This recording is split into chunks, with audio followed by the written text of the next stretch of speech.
मेलुसिन मछली को काट रही होती है। किरण और इयान दोनों आपस में बातें कर रहे होते हैं। किरण पूछता है, तो इस बार कितना खर्च आया? इयान कहता है, लगभग 60 मिलियन पेरे, जाहिर तौर पर।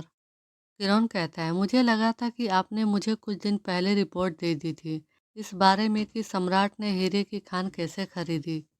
इयान कहता है, मुझे नहीं पता कि वह उन खानों को क्यों खरीदता रहता है जिनमें उसे कोई हीरा नहीं मिलता है। ऐसा लगता है कि वो मार्क्विस हेथनल उसे उकसा रहा था। किरोन कहता है, वो बूढ़ा आदमी जरूर हताश हो रहा होगा। वो राजमहल के खजाने को जल्द से जल्द खाली करने की जल्दी में है। फिर इयान कहता है, सर टासे में महल कब तक बनकर तैयार होगा? किरोन इयान की तरफ देखते हुए कहता है, यह बाद में बात होगी।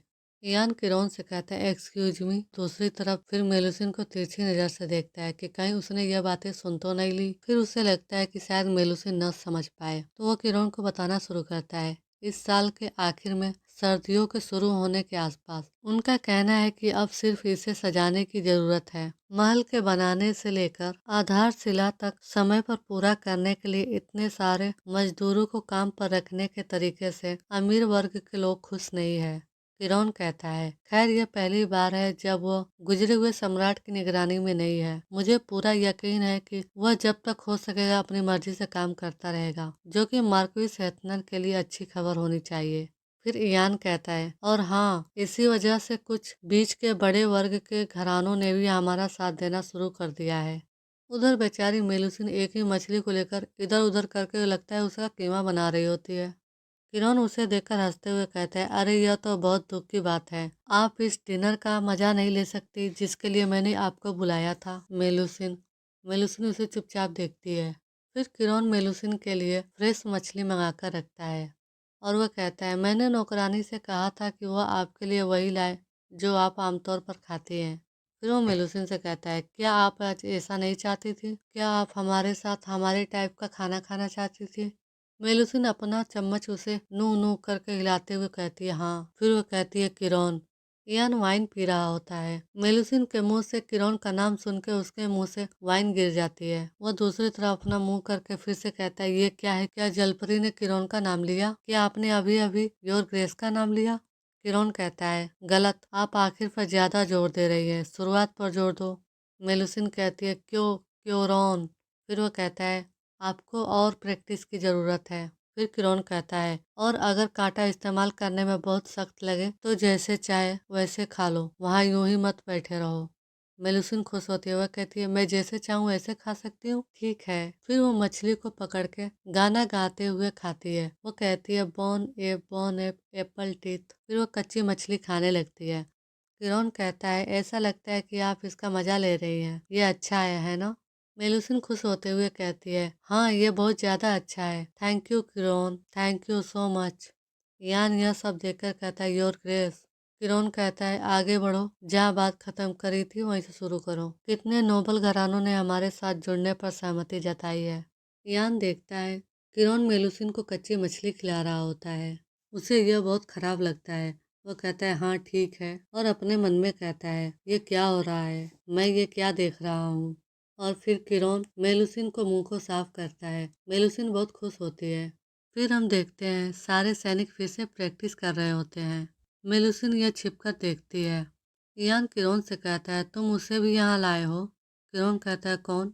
इयान कहता है, जलपरी। ऐसा लगता है कि वह आजकल आपके आसपास अक्सर दिखाई देती है और वह अब आपके पीछे पीछे प्रैक्टिस मैदान तक आ गई है। किरण कहता है, अरे उसे रहने दो। उसे यह सोचते हुए देखना काफी इंटरटेनिंग लगता है कि उसे हम नहीं देख सकते। इयान कहता है, तो आपको इस तरह की चीजें इंटरटेनिंग लगती है? उधर मेलुसिन सोचती है, मैं किरण को सरप्राइज देने जा रही हूँ। किरण इयान से कहता है, बिल्कुल यह किसी जानवर को धीरे धीरे पालतू बनते देखने जैसा है। इयान किरण से कहता है, क्या आपने पास्ट में कभी किसी जानवर को पालतू बनाया है? किरण कहता है, वेल लगभग 10 साल पहले। किरण का टीचर किरण से कहता है, हाइनेस ऐसा लगता है कि इस नन्हे बच्चे को आप बहुत पसंद आ गए हैं। किरण के पैर के नीचे एक लोमड़ी क्यों क्यों करके खेल रही होती है। किरण का टीचर फिर से कहता है, किसी जंगली लोमड़ी का किसी इंसान के पीछे पीछे चलना आम बात नहीं है, यह वाकई में एक अनोखी घटना है। किरण उसे गोद में लेते हुए कहता है, मुझे तो यह काफी परेशान करने वाला लगता है। किरण का टीचर कहता है, तुम ऐसा कहते हो, लेकिन मुझे अच्छी तरह पता है कि तुम उस छोटी लोमड़ी को हर रात अपने कमरे में सोने देते हो। अगर आप इसे अपने पास रखना चाहते हैं तो आपको इसे एक नाम देना चाहिए। इस तरह आप इसे खोएंगे नहीं। फिर हम देखते हैं किरण धड़ से दरवाजा बंद करके उस लोमड़ी को मेज के नीचे छिपाते हुए कहता है, आज तुम मेरे कमरे से बाहर नहीं जा सकते, ठीक है? मेरा भाई जल्द ही आ रहा है, वह शिकार पर जा रहा है। अगर वह तुम्हें देख भी लेता है तो वह किरण उससे नहीं कह पाता कि वह तुम्हें मार डालेगा। फिर वो लोमड़ी से कहता है, तो आज आपको बाहर नहीं आना है, ठीक है? फिर कुछ देर बाद का सीन देखते हैं। किरण देखता है उसके सामने उसकी लोमड़ी मरी हुई पड़ी रहती है। वो कहता है, आपको ऐसा नहीं करना चाहिए। फिर प्रेजेंट में दिखाया जाता है। किरण कहता है, हाँ, मैंने एक बार एक को पालतू बनाया था। वह इयान को बताता है, इयान, क्या तुम्हें पता था कि किसी जानवर को पकड़ने के बाद सबसे पहले आपको उसके लिए एक मजबूत पिंजरा बनाना चाहिए। आपको इसे ताला लगाना होगा और फिर उसे यह समझा दो कि यह इस जगह से कभी बच नहीं सकता। फिर वो मेलुसिन की तरफ देखता है। मेलुसिन हंस रही होती है। किरण कहता है, भले ही आप उसे पिंजरे में ही खत्म कर दे।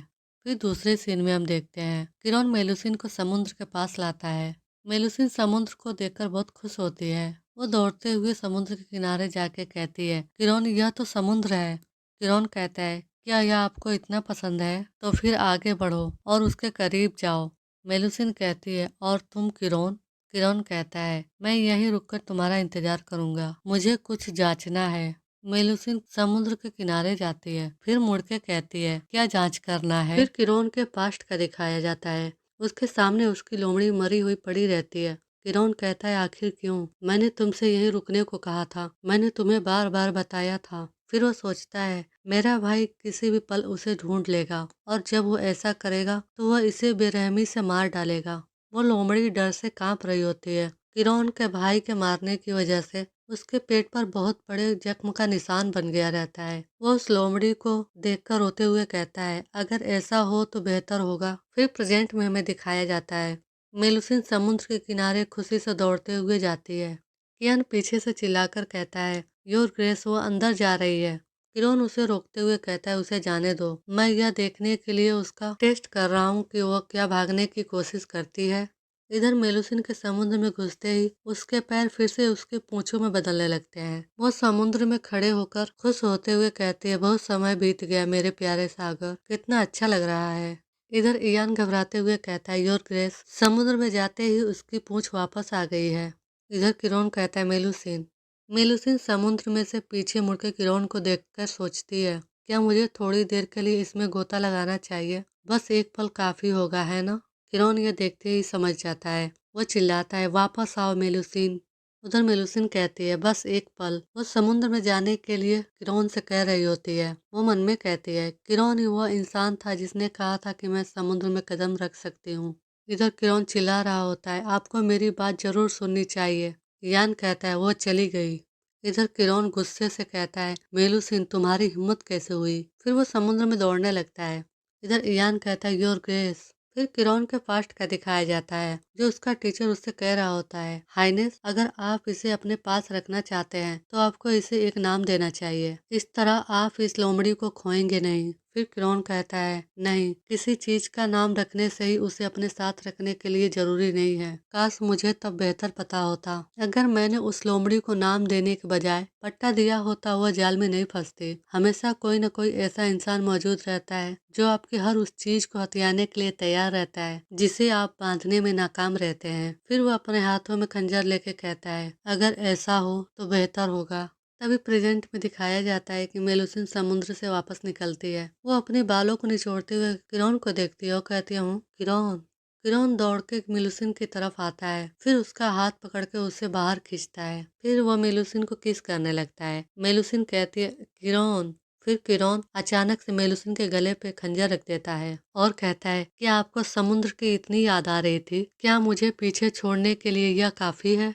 मेलुसिन डरते हुए कहती है, क्या मैं जाऊं? नहीं, मैं नहीं जाऊंगी। वो मन में कहती है, मैं बस थोड़ी देर तैरना चाहती थी, मैं कभी भी जाने वाली नहीं थी। इधर किरण गुस्से से कहता है, मैं आप पर यकीन कैसे करूं? मुझे किसी जानवर को बिना रस्सी के खुला नहीं छोड़ना चाहिए था। मेलुसिन कहती है, किरण। किरोन अपना खंजर हटा लेता है, फिर मेलुसिन से कहता है, मैंने तुम्हारे सिंपल स्वभाव को अपने ऊपर हावी होने दिया, गलती मेरी है। इधर मेलुसिन अपने मन में कहती है, किरोन अजीब बर्ताव कर रहा है। फिर किरोन मेलुसिन को पकड़कर समुद्र की तरफ दिखाते हुए कहता है, मेलुसिन समुद्र को ध्यान से देखो, क्योंकि आप इसे फिर कभी नहीं देख पाएंगी। और वो मेलुसिन को लेकर जाने लगता है। मेलुसिन चिल्ला के कहती है, लेकिन क्यों? फिर यान कहता है, योर ग्रेस। किरोन यान से कहता है, आप सभी किले में वापस लौटे मेरे बिना। मैं आज रात चौकी पर रुकूंगा, नौकरों को बता देना, फिर हम देखते हैं। किरोन मेलुसिन का हाथ बहुत जोर से पकड़े रहता है। मेलुसिन कहती है, किरोन किरोन मुझे छोड़ दो। फिर वो लाकर मेलुसिन को बेड पर पटक देता है। फिर वो अपने आस्तीन का बटन खोलने लगता है और अपने शर्ट का बटन भी खोलने लगता है। फिर वो मेलुसिन की तरफ बढ़ता है। मेलुसिन डरते हुए पीछे मुड़कर उसे देखती है। किरोन मेलुसिन के करीब आकर कहता है, मैं तुम्हारे साथ क्या करूं? वो मेलुसिन के चेहरे को हाथ लगाते हुए कहता है, अगर मैं तुम्हारे गले में पट्टा डाल दूं तो तुम उसे तुरंत उतार दोगे और तुम्हें बांध कर रखने में मुझे कोई मजा नहीं है। मेलुसिन चुपचाप सुनती है। फिर किरोन मेलुसिन से कहता है, मेलुसिन मैंने आपका नाम रखा, आपको वही करना होगा जो मैं कहूँ। वह मेलुसिन के होठों को छूता है। मेलुसिन कहती है, जैसा आप कहेंगे वैसा करूँ। फिर वो मेलुसिन से कहता है, कहो कि तुम मेरी बात मानोगी, मुझसे कहो मैं तुम्हारी हूँ, मैं सिर्फ वही करूँगी जो तुम कहोगे, मैं सिर्फ तुम्हारी ओर देखूंगी।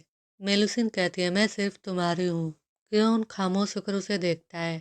मेलुसिन फिर कहती है, मैं तुम्हारी हूँ। किरोन हंसता है, फिर मेलुसिन को अपनी तरफ खींचते हुए उसे गौर से देखता है। मेलुसिन को किस करते हुए कहता है, कभी भी ऐसा मत करना, और वह उसे किस कर रहा होता है। मेलुसिन उसे हटाती है। वह अपने हाथों से मेलुसिन के पैरों को छूता है। मेलुसिन चिल्लाने लगती है। वह कहती है, किरोन नो। वो किरोन से कहती है, मुझे अजीब लग रहा है। किरोन कहता है, रिलैक्स। अचानक से उसे कुछ अजीब महसूस होता है, फिर वह शांत हो जाती है। किरोन कहता है, वेरी गुड। मेलुसिन अपने मन में कहती है, यह पहले से अलग है। वो रात हमने साथ नहीं बिताई थी, शायद मुझे जलपरी का बच्चा पैदा करने के लिए यही करना पड़ेगा। फिर किरोन उसे उठाकर बैठाता है। मेलुसिन कहती है, किरोन अभी नहीं हुआ। किरोन कहता है, आप मजाक कर रही हैं, ऐसा जरूर है। वो उसके हाथों को छूते हुए कहता है, रात अभी बाकी है। वह दोनों इंटीमेट होने लगते हैं। किरोन मेलुसिन से कह रहा होता है, अपनी जुबान पर लगाम मत लगाओ। मेलुसिन सोचती है, मेरे पैरों के नीचे का एहसास काफी दर्दनाक है। इधर किरोन कहता है, मैंने तुमसे कहा था कि रिलैक्स करो। मेलुसिन सोचती है, मैंने इससे पहले कभी ऐसा महसूस नहीं किया। यह जरूर अजीब और अटपटा है, लेकिन मुझे यह पसंद है। मुझे कभी पता ही नहीं था कि कोई चीज एक ही समय में इतनी अजीब और इतनी अच्छी लग सकती है। मैं किरोन का चेहरा देखना चाहती हूँ। किरोन को देखती है, फिर वह उसे किस करती है और किरोन से कहती है, आई लाइक यू। किरोन चुपचाप सुनता है, फिर वह उसे गले लगाते हुए कहता है, तुमने मेरे साथ जो किया उसका अंजाम यही है। फिर दूसरे सीन में हम देखते हैं, मेलुसिन की आंखें खुलती है। एनी उससे कहती है, मिस मरमेड, क्या आप ठीक महसूस कर रही हैं? मेलुसिन कहती है, हाँ। फिर एनी कहती है, शुक्र है कि आप जाग गई। आप 2 दिन से लगातार सोती रही, मैं बहुत परेशान थी। आप बीमार हैं? मेलुसिन कहती है, नहीं मैं ठीक हूँ। मैं कहाँ हूँ? एनी कहती है, यह आपका कमरा है मिस मरमेड, क्या कहीं दर्द हो रहा है? मेलुसिन कहती है, किरोन कहाँ है? एनी उसे बताती है, योर ग्रेस, वह यहाँ नहीं है, वह एक मेहमान का वेलकम करने बाहर गए हैं। मेलुसिन कहती है, एक मेहमान? एनी उसे बताती है, हाँ, मार्क्वेस हेथनल की बेटी मिलने आई है। मार्क्वेस हेथनल की बेटी, खैर योर ग्रेस की मंगेतर। फिर हमें एस्टर को दिखाया जाता है।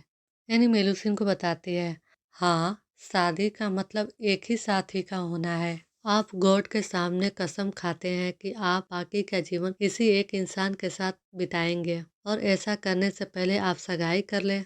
फिर मेलुसिन कहती है, लेकिन किरोन ने मेरे साथ और उस खूबसूरत महिला के साथ रात बिताई। एनी कहती है, यह शादी से अलग है और योर ग्रेस ही इस तरह की जिंदगी जी सकते हैं क्योंकि उनकी अभी तक शादी नहीं हुई है। फिर भी चूंकि वह शाही परिवार की वंश परंपरा का हिस्सा है, इसलिए वह जो चाहे कर सकते हैं। मेलुसिन कहती है, मैं नहीं समझती, अगर आप और बच्चे चाहते हैं तो और अधिक साथी होना बेहतर है। एनी कहती है, मिस मरमेड, मैं आपसे विनती करती हूँ कि आप इस कमरे के बाहर ऐसी बातें न करें। फिर वह खड़े होकर कहती है, ओह हाँ, मैं आज दोपहर को जा रही हूँ। मेलुसिन कहती है, क्यों? एनी कहती है, हेड नौकरानी ने नई नौकरानियों को छोटे मोटे काम सौंपे हैं, इसलिए मुझे शहर जाना होगा। मेलुसिन कहती है, शहर? एनी मेलुसिन को बताती है यह कस्बा किले के बाहर का इलाका है और यहाँ बाजार भी है और बहुत सारे लोग भी हैं। फसल फेस्टिवल की वजह से आजकल यहाँ खास रूप से भीड़ भाड़ है। यह साम्राज्य के साल का सबसे बड़ा त्योहार है। बिक्री के लिए ढेर सारी अनोखी चीजें, शो और भी बहुत कुछ। यह सुनकर मेलुसिन बहुत खुश होती है। वह कहती है बहुत खूब, मैं भी साथ चलूंगी, मैं भी जाना चाहती हूँ। एनी घबराते हुए कहती है आप ऐसा नहीं कर सकती, आपको कल तक अपने कमरे में रहकर आराम करने का ऑर्डर दिया गया है। मेलुसिन रोते हुए बच्चों की तरह कहती है Annie please why not. Annie ये देख कर चौंक जाती है। फिर वो अपने आप को कैसे भी समझाते हुए कहती है नहीं नहीं। फिर वो कहती है मैं कुछ नहीं कर सकती, हमें ऐसा बिल्कुल नहीं करना चाहिए। फिर हम देखते हैं एनी से एक नौकरानी कहती है हे एनी, क्या हमें सचमुच इसके साथ शहर जाने की इजाज़त है? इधर मेलुसिन गाड़ी के बाहर देखकर खुशी से कहती है बहुत खूब। एनी उस नौकरानी से कहती है मुझे काउंट लूथर से इजाज़त मिल गई थी, वो सचमुच जाना चाहते थे। और काउंट लूथर ने कहा अभी उसके पैर जमीन पर ठीक से टिक नहीं रहे हैं, इसलिए वह वैसे भी ज़्यादा दूर नहीं जा सकती। हमें सचमुच इनके लिए ग्रेटफुल होना चाहिए। इन्हीं की वजह से हमें उस गाड़ी का इस्तेमाल करने का मौका मिला। तभी मेलुसिन खुश होते हुए एनी से कहती है एनी यह क्या है? वो मुर्गी को दिखा रही होती है और कहती है इसके सिर पर लाल समुद्री शैवाल है। एनी कहती है अरे ये मुर्गी है। तभी वो घर के ऊपर कौवों को देख के कहती है इमारत पर फर। एनी कहती है ये पक्षी है मिस मरमेड। फिर मेलुसिन कहती है एक चमकीला ऑक्टोपस, जो कि एक टकला आदमी किसी से बात कर रहा होता है। एनी और वो नौकरानी दोनों देखकर शौक हो जाती है। वो चिल्लाते हुए कहते हैं प्लीज रुक जाओ मेलुसिन और बैठ जाओ। फिर हम देखते हैं एनी मेलुसिन और उस गार्ड से कहती है अब मैं उस दुकान पर रुकने जा रही हूँ, आप यहाँ अकेले इंतजार कर सकती है ना, मुझे ज़्यादा देर नहीं लगेगी। फिर एनी गार्ड से कहती है प्लीज उस पर अच्छी तरह से नजर रखें। वो नौकरानी कहती है मैं पहले से ही थकी हुई हूँ। यहाँ मेलुसिन बाजार में घूम घूम कर सारी चीजें देख रही होती है और कहती है यहाँ ऐसी कई चीजें हैं जो मैंने किले में कभी नहीं देखी। ये सभी आवाजें और खुशबू फिरौन की दुनिया का हिस्सा है। ये सब कितना मजेदार है। तभी उसे एक आवाज सुनाई देती है। मेलुसिन वहीं रुक जाती है और कहती है वो आवाज। तभी वो गार्ड कहता है मिस आपको अकेले इधर उधर नहीं भटकना चाहिए। फिर मेलुसिन गार्ड से चिल्लाते हुए कहती है प्लीज मेरा इंतजार करना और अपने मन में कहती है इसमें कोई शक नहीं है कि यह एक जलपरी बहन की आवाज है। इधर गार्ड यह सुनकर चौंक जाता है। वह कहता है आपका इंतजार करूं? रुकिए मिस। बेचारा गार्ड चिल्लाते रहता है और इधर मेलुसिन निकल जाती है। मेलुसिन अपने मन में कहती है मेरी एक बहन अभी यही थी। तभी मेलुसिन देखती है एक औरत जमीन पर लेटी हुई एक दूसरी औरत का पैर पकड़ के कहती है ओह कितना दर्द हो रहा है, मैं मर रही हूँ सच में। सारे लोग वहाँ खड़े होकर यह देख रहे होते हैं। कोई कहता है क्या फिर से वही बुढ़िया आई है? कोई कहता है पीछे हट जाओ, तुम नहीं चाहोगे कि तुम्हें भी वही बीमारी लग जाए जो उसे है। इधर यह औरत कहती है ओ डियर, वो अभी भी मेरा इंतजार कर रहा होगा। आह मेरे सेरेनहाइड, ऐसा मत करो। तभी मेलुसिन वहाँ आकर खड़ी हो जाती है। वो उस जलपरी की भाषा में ही बात करती है माफ करे, क्या हुआ, क्या तुम्हें चोट लगी है? वो जलपरी अपनी भाषा का इस्तेमाल करते हुए देखकर चौंक जाती है। फिर वो मेलुसिन के पास आके कहती है तुम। मेलुसिन उस जलपरी से कहती है क्या चोट लगने के बजाय आपको भूख लगना मुमकिन है? फिर वो जलपरी चिल्लाते हुए कहती है भूख लगी है, हाँ भूख लगी है, मैं भूख से मर रही हूँ। बहन, तुम बहन हो है ना, प्लीज मेरी मदद करो। मेलुसिन चुपचाप खड़े होकर उसे देखती है। तभी पीछे से गार्ड दौड़ते हुए आता है मिस यह सेफ नहीं है, हमें वापस जाना होगा। फिर हम देखते हैं मेलुसिन एक मछलियों की दुकान पर खड़ी रहती है और गार्ड से कहती है यह मेरे लिए खरीदें, प्लीज मेरी बहन बहुत भूखी है। उस गार्ड को झटका लगता है। वह कहता है आपकी बहन और आपको कच्ची मछली की जरूरत क्यों है? बेचारा गार्ड कुछ बोल पाता इससे पहले मेलुसिन वो मछली लेकर भागने लगती है और कहती है थैंक यू। इधर गार्ड चिल्ला के कहता है प्लीज रुक जाओ। फिर हम देखते हैं एक घोड़ा हिनहिनाते हुए खड़ा हो जाता है। एक घोड़ा गाड़ी चलाने वाला कहता है सड़क से हट जाओ, तुम पागल औरत, तुम रास्ते में खड़ी हो। इधर गार्ड चिल्लाते हुए आता है मिस। मेलुसिन कहती है प्लीज वेट करें, वह भूखी है, उसे खाना चाहिए। मेलुसिन उस जलपरी को मछली खिला रही होती है। वो गाड़ीवान गाड़ी से उतरकर नीचे आता है और मेलुसिन के ऊपर हाथ उठाते हुए कहता है तुम्हारी हिम्मत कैसे हुई, आपको अंदाजा भी नहीं है कि आप किसका रास्ता रोक रही हैं। तभी सामने से किरौन आता है। वो कहता है अपना हाथ नीचे करो। इधर गाड़ी चालक कहता है क्या? फिर किरौन कहता है क्या तुमने मुझे सुना नहीं? आज का एपिसोड यहीं खत्म होता है। वीडियो को लाइक करना ना भूलें। मिलते हैं अगले एपिसोड में।